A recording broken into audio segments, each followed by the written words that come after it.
ضلع چترال۔ السلام علیکم دوستوں، میں ہوں محمد گل اور آپ دیکھ رہے ہیں MGTV۔ دوستوں، آج کی اس ویڈیو میں ہم بات کرنے والے ہیں چترال کے بارے میں۔ چترال پاکستان کے چند خوبصورت مقامات میں سر فہرست ہے، جس کو سرب فلک، برف پوش پہاڑ، دریا، دلکش وادیاں، آبشار، جھرنے اور سرسبز درخت سیاحوں کو اپنے سحر میں جکڑ لیتے ہیں۔ چترال پاکستان کے انتہائی شمالی کونے پر واقع ہے۔ یہ ضلع ترجمیر کے دامن میں اپنے تمام تر فطری حسن کے ساتھ ہے، جو سلسلہ ہندوکش کی بلند ترین چوٹی ہے، جو اسے وسط ایشیا کے ممالک سے جدا کرتی ہے۔ ریاست کے اس حصے کو بعد میں ضلع کا درجہ دیا گیا اور صوبہ خیبر پختونخوا کے ملاکن ڈویژن سے منسلک کیا گیا۔ رقبے کے لحاظ سے یہ صوبے کا سب سے بڑا ضلع ہے۔ اپنے منفرد جغرافیائی میل وقوع کی وجہ سے اس ضلع کا رابطہ ملک کے دیگر علاقوں سے تقریباً 5 مہینے تک منقطع رہتا ہے۔ اپنی مخصوص پرکشش ثقافت اور پراسرار ماضی کے حوالے سے چترال کی جداگانہ حیثیت نے سیاحت کے نقطہ نظر سے بھی کافی اہمیت اختیار کر لی۔ موجودہ دور میں وسط ایشیائی مسلم ملکوں کی آزادی نے اس کی اہمیت کو کافی اجاگر کیا۔ چترال جانے کے 2 طریقے ہیں، فضائی اور زمینی۔ اسلام آباد اور چترال کے درمیان ہفتے میں 2 دن جمعہ اور اتوار کو قومی ایئر لائن PIA کی پروازیں چلتی ہیں۔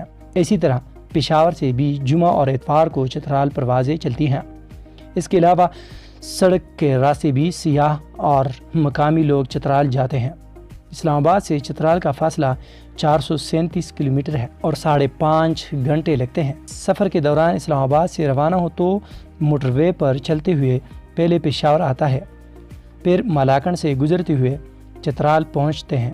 اسی طرح پشاور سے بھی بذریعہ سڑک چترال جاتے ہیں۔ اسلام آباد کے مقابلے میں پشاور سے چترال کا سفر آسان ہے۔ پشاور سے آگے بڑھتے ہی دلفریب مناظر شروع ہو جاتے ہیں۔ چترال کے حسین شہر میں کئی ہوٹل اور ریسٹ ہاؤس ہیں۔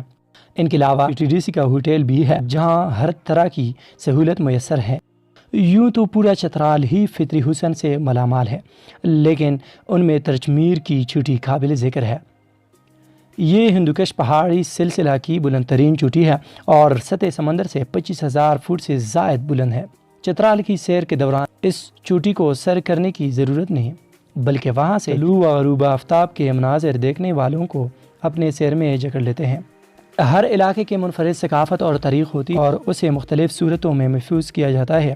اسی طرح چترال میوزیم بھی اپنے اندر ماضی کی بہت سی داستانیں سموئے ہوئے ہیں۔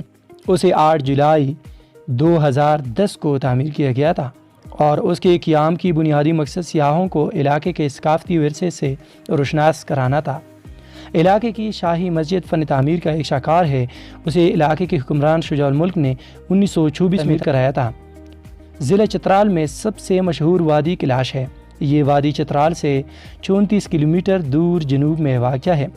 وہاں جانے کا بہترین زمانہ اپریل سے جولائی تک کا ہے، جب کیلاش والے اپنے 3 مختلف تہوار مناتے ہیں۔ کیلاش قبیلہ ہی دراصل چترال کی اصل پہچان ہے۔ یہ قبیلہ کیلاش زبان بولتا ہے۔ Thanks for watching this video. Allah نگہبان۔